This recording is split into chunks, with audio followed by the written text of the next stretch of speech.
नमस्ते। थर्ड आई में आपका स्वागत है।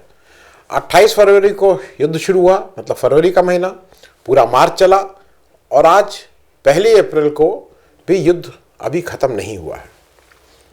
इस 32-33 दिन में किसने क्या खोया क्या पाया, थोड़ा इस पे एक नज़र डाल लेते हैं।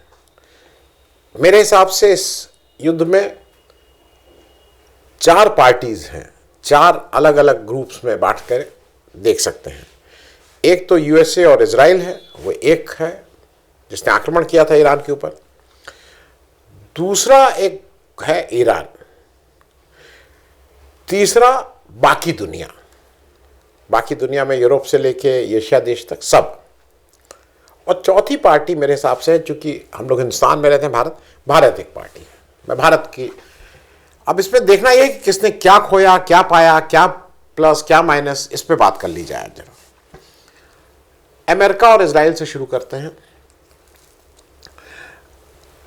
और जब मैं अमेरिका इसराइल बोल रहा हूं तो दोनों के एक साथ ही क्लब करके, पहली चीज ये पाई कि उनका प्रिसिशन अटैक कर सकते हैं।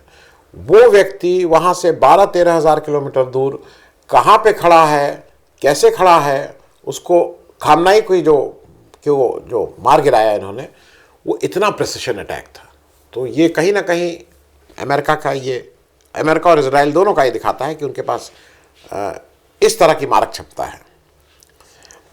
दूसरा एक बड़ी बात ये हुई कि जो सैन्य ठिकाने थे मिडल ईस्ट में, वो पूरा जब ईरान को ओवरलुक करता हुआ अगर आप ऊपर से चलिए तो Kuwait, Saudi Arabia, Bahrain, Qatar, UAE, ये पूरा ओमान नीचे तक सारी जगह अमेरिका के जो सैनिक ठिकाने थे उनकी टेस्टिंग हो गई कि उन्होंने वहां से जो भी अमेरिका के पास था वो वहीं से था, और उन्होंने वहां से ईरान के ऊपर एक बहुत सफल हमला किया।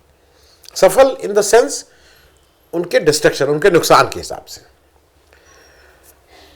तीसरा अमेरिका को और इजराइल को इसमें क्या फायदा हुआ, ये बिल्कुल स्पष्ट हो गया कि कौन दोस्त, कौन साथ देगा, कौन नहीं देगा। अब उसमें भारत की स्थिति मैं क्या बताऊं, मतलब भारत एक दिन पहले गया इजराइल, वहां से मिल के आया, तो कौन साथ देगा कौन नहीं साथ देगा, ये भी इस मामले में इजराइल और अमेरिका को बिल्कुल साफ हो गया कि उसके साथ कौन खड़ा है कौन नहीं खड़ा है। अब इनको नुकसान, इन्होंने खोया क्या, ये तो इन्होंने पा लिया। खोया क्या? खोया आयरन डोम, इनविंसिबल, हरा नहीं सकता है, परिंदा भी पर नहीं मार सकता है। इस झूठे नैरेटिव का पर्दाफाश हो गया। ये तहस नहस हो गया है ये नैरेटिव कि इनके ऊपर कोई पर भी नहीं मार सकता है, और आयरन डोम और बिल्कुल ये हैं अभेद्य हैं। पता लग गया कि कोई अभेद्य नहीं है, परिंदा भी पर मार सकता है। कोई भी चाहे अगर उसमें, उस देश में या उस शक्ति में ताकत है इनसे लड़ने की, तो वो इनके ईंट का जवाब पत्थर से दे सकता है। इसमें दूसरी बात जो अमेरिका की समझ में आई कि जो अमेरिका इजराइल मोसाद, CIA बिल्कुल ये कर देते हैं, घर के नीचे आपके कर देते हैं, पता नहीं लगता है, इसका भी पर्दाफाश हो गया। ना प्रॉपर इंटेलिजेंस थी, ना प्रॉपर रीड करने की क्षमता थी, ना आपके पास जो भी फीडबैक था वो बिल्कुल ही ध्वस्त हो गया। बिना कारण आपने अटैक किया। आपको कारण ये लग रहा था कि हम अटैक करते ही, खामनाई को मारते ही तुरंत जनता सड़क पे आके तख्ता पलट देगी। ये आपके खराब CIA और मुसैद का ये फेल्योर पूरी तरह से है। खराब प्लानिंग की, बहुत ही खराब प्लानिंग, और झूठी शान का पता अलग से चल गया। ये है कुछ नहीं, ये जबरदस्ती बड़ी बड़ी बातें करना। और ये है जो ये था ना कि मुसैद आ गया, मुसैद उसके पीछे CIA, ये सब खत्म। तीसरा जो नुकसान हुआ कि इनके जो सहयोगी देश माने जाते थे, कोई बोलता था कोई नहीं बोलता था, कोई ट्रंप के सामने उनकी बदतमीजियों के सामने चुप रहता था, वो सारे नेटो देश, यूरोप के देश, एशिया के देश, सब देश इनके साथ से हट गए इनका। और वही नहीं हट गए, ये केवल बाहर ही नहीं हटे, अमेरिका में जो अभूतपूर्व विरोध हुआ है ट्रंप का, अभूतपूर्व विरोध, और वो विरोध केवल विपक्षी दल द्वारा नहीं, जो मागा के इनके बड़े बड़े इनके साथ में लोग थे, उन्होंने विरोध किया। किसी ने इस्तीफा दिया, सड़क पे 80 लाख से ऊपर लोग निकले, ये नुकसान हुआ। और तीसरा जो ये हुआ कि अमेरिका और इजराइल खास करके बिल्कुल एक रोग स्टेट है, ये एस्टैब्लिश हो गया। किसी इंटरनेशनल लॉ को नहीं हम मानते हैं, ये बिल्कुल क्लियर हो गया कि ट्रंप कोई वो नहीं मानते हैं। ये भी क्लियर हो गया कि ट्रंप इसको एप्स्टीन वॉर में कन्वर्ट कर दिया, एप्स्टीन में नाम आ रहे हैं, ये आ रहे हैं, उसको दबाने के लिए भी एक बड़ा कारण ये भी है। ये अमेरिका की बात हो गई। अब हम लोग बात कर लें जरा ईरान की। ईरान ने क्या पाया और क्या खोया। पहले क्या पाया ये कर लें। पहला यह है कि यूएसए के और इजराइल की माइट के सामने झुका नहीं। एक ऐसा देश जो पिछले 40 साल से ज़्यादा समय से यूएस रिस्ट्रिक्शन के साथ जी रहा है, उनके बैन के साथ जी रहा है, उसको कॉर्नर कर दिया गया, उसकी आर्थिक स्थिति को तबाह करने की कोशिश की गई, वो खड़ा रहा। ईरान के बारे में जो ये फैलाया जाता था कि बहुत ही दकियानूसी है, कुछ है ही नहीं, कोई डेवलपमेंट नहीं, वो भी दुनिया को पता लगा। लिटरेसी रेट का पता लगा, ईरान को अपनी बात कहने का पता लगा। और जो दूसरा सबसे बड़ा फायदा मेरे हिसाब से ईरान को हुआ कि स्ट्रेट ऑफ हॉर्मुज जो है उस पर माना जाता था कि भाई उसके पास है, नहीं है उसका, लेकिन अब उसके ऊपर उसका कंट्रोल अब वैध हो गया कि ये अब पूरी तरह से ईरान के कंट्रोल में है और ये अब वैध है, इट इज़ लीगल। सो ये एक उनको बड़ा फायदा हुआ है। एक चीज़ और है जो अभी तो नहीं, लेकिन कहीं ना कहीं मिडिल ईस्ट के देशों का नेतृत्व देर सवेर जो ईरान और सऊदी की वो चलती थी, उसमें स्पष्ट हो गया कि सऊदी जो हैं वो अमेरिका के पिट्ठू के रूप में दिखाई दिए, ईरान अमेरिका से लड़ने की ताकत में दिखाई दिया। ईरान ने एक बड़ा काम ये किया कि ईरान ने अपने अगल बगल के देशों के बारे में कोई भी एक गलत बात नहीं कही, लगातार वो उनके साथ खड़े हुए दिखाया, उनके बारे में स्टेटमेंट ठीक दिए। तो वो कहीं ना कहीं वो नेतृत्व की बात भी आ रही है। और जो तीसरा सबसे बड़ा फायदा हुआ कि ईरान के ऊपर जो इतने सैंक्शन लगे थे, उसका तेल फिर से बिकना शुरू हो गया। दुनिया की मार्केट में ईरान का तेल फिर बिकने लगा है। अब नुकसान क्या क्या हुआ, क्या खोया? मैं ये मानता हूं कि जान माल का बहुत नुकसान हुआ। ये ऐसा नुकसान है जो वापस नहीं हो सकता, जिसकी भरपाई नहीं हो सकती। कितनी माओं ने अपने बच्चे खोए, कितनी महिलाओं ने अपने पति को खोया, बहुत बहुत ज़्यादा जान माल का नुकसान हुआ है जो इररिपेरेबल लॉस है। दूसरा जो बड़ा नुकसान हुआ कि बिल्कुल जो टॉप लीडरशिप है, खामनाई से लेके IRGC का हेड, नेवी के हेड, इंटेलिजेंस के हेड, स्पीकर, सबको मार दिया। तो ये किसी भी देश की लीडरशिप के लिए एक बड़ा नुकसान है। वो अलग बात है कि उन्होंने सेकंड लाइन ऑफ वो तैयार कर रखी थी, वो सारी चीज़ें ठीक हैं, लेकिन कोई भी देश को चलाने के लिए एक अनुभव की ज़रूरत होती है।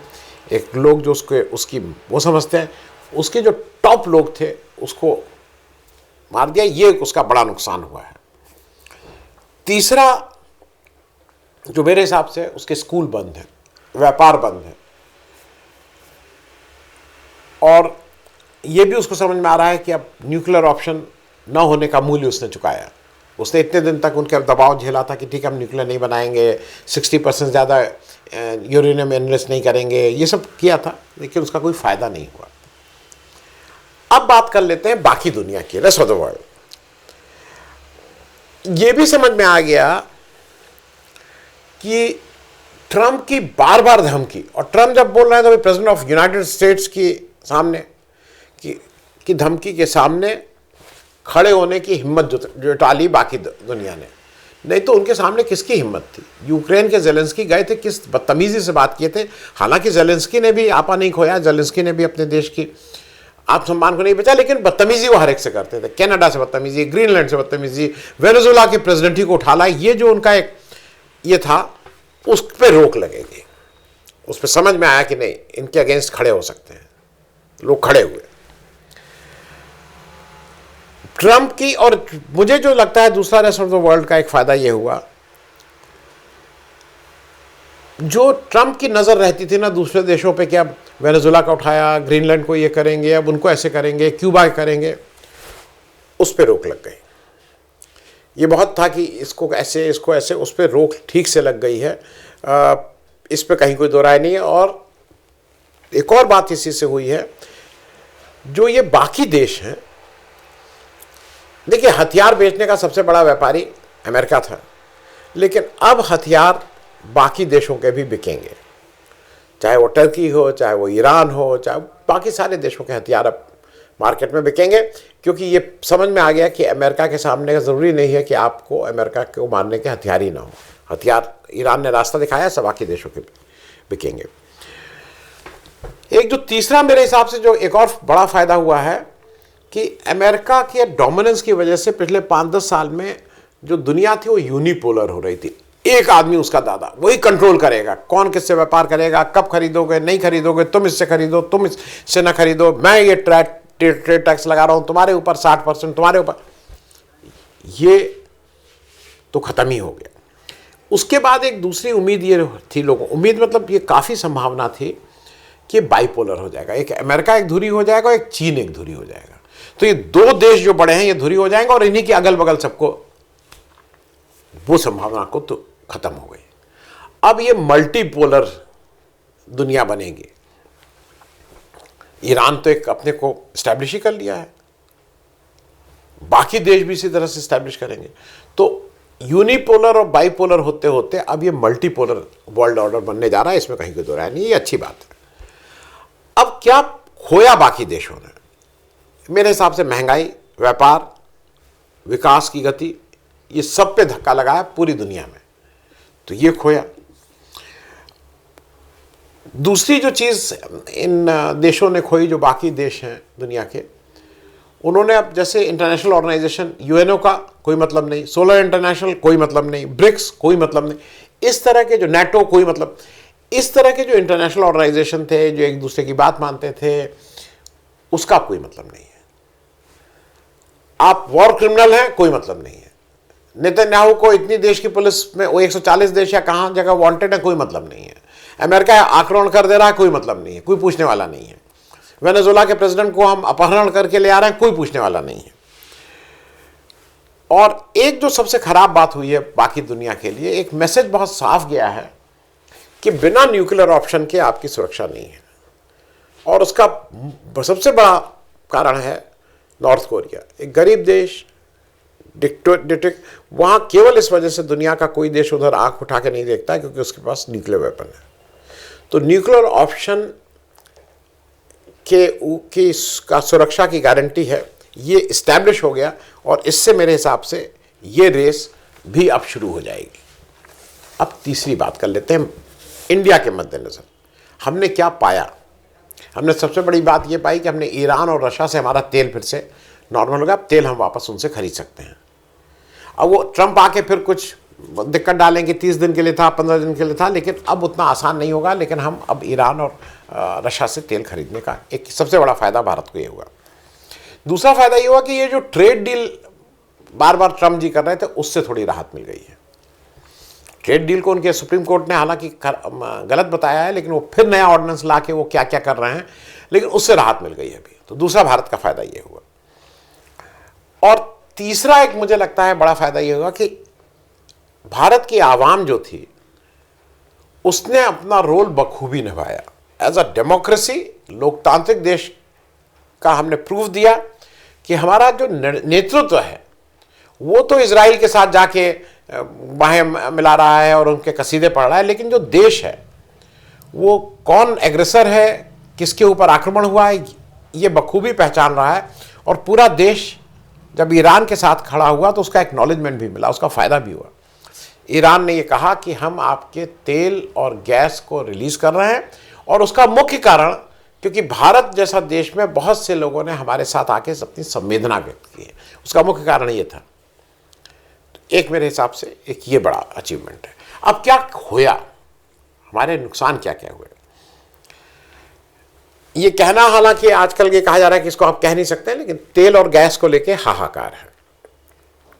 मैं सुबह जब अपना साइकिल सुबह चलाता हूँ, उसके जब वापस लौट रहा था तो आज एक जगह मैं कहीं गया, एक जो चाय की दुकानें होती हैं साइड में, कुछ हम लोग कभी कभी चाय पी लेते हैं, तो वहाँ पता लगा, बहुत दिनों बाद गए थे, 1 महीने बाद, बीच में दुकानें बंद हो गई थी, अब फिर चली। एक तो कोयले की भट्टी जल रही थी इंस्टेड ऑफ गैस। उन्होंने कहा एक कोयले की भट्टी जो 800 रुपये में आती थी 2500 में आ रही है। उन्होंने ये भी बताया कि जो कोयला 13 रुपये किलो मिलता था अब वो 30 रुपये किलो है। उन्होंने ये भी बताया कि गैसेस तो नहीं मिल रही, बहुत से रेस्टोरेंट कोई 8 दिन, कोई 6 दिन, कोई 7 दिन बंद रहे हैं।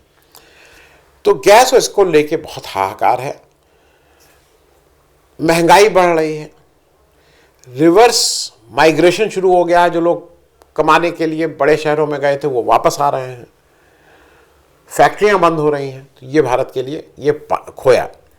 दूसरा जो सबसे बड़ी चीज़ खोई है, वो मोदी जी जो इजराइल गए उससे हमें बहुत धक्का पहुंचा है, क्योंकि दुनिया के सामने बिल्कुल स्पष्ट हो गया कि आप अमेरिका इजराइल के साथ खड़े हैं और आपके आने के 1 दिन के बाद ही वो आक्रमण हो जाता है। तो या तो आपकी इंटेलिजेंस बिल्कुल फेल थी जिसको ये पता ही नहीं लग पाया, या उन्होंने आपको इस लायक ही नहीं समझा कि आपको ये सब बताएं। और तीसरा, अगर आपको ये सब पता था तो भाई ये तो दुख की बात है कि भारत के को ये बता के ये सब किया गया। दूसरा जो इसमें एक और नुकसान बड़ा हुआ कि जो एक देश की संवेदना होती है वो हमारे शीर्ष नेतृत्व उससे बिल्कुल बाहर रहा। मोदी जी ने खामनाई की हत्या पे एक शब्द भी नहीं बोला। ये कहीं ना कहीं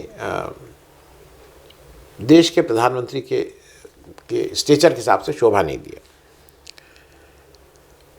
तीसरा मेरे हिसाब से जो एक खराब इसमें रहा, हम यूएसए के चंगुल से बाहर नहीं निकल पाए।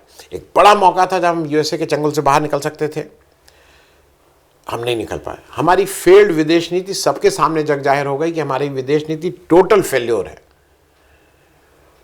और हमें एक बड़ा मौका था कि इस समय हम ईरान और यूएसए इजराइल के बीच में एक पीस मेकर का रोल पूरा करें, शांति वार्ता कैसे स्थापित हो उसका करें, वो रोल भी हमने गंवा दिया। तो कुल मिला के मैंने इसलिए आपसे बात की कि जो ईरान और इजराइल और अमेरिका की वॉर है उसमें हर एक के लिए कुछ कुछ खोया है, कुछ कुछ पाया है। आने वाले समय में सिर्फ यही मतलब दुआ करेंगे, ऊपर वाले से विनती करेंगे कि युद्ध ना हो, क्योंकि युद्ध होने से जो साधन का जो अपव्यय होता है, जो हथियार होते हैं वो तो है ही, लेकिन व्यक्तियों की जो जान जाती है वो इर्रिपेरेबल लॉस है। थैंक यू सो मच, धन्यवाद।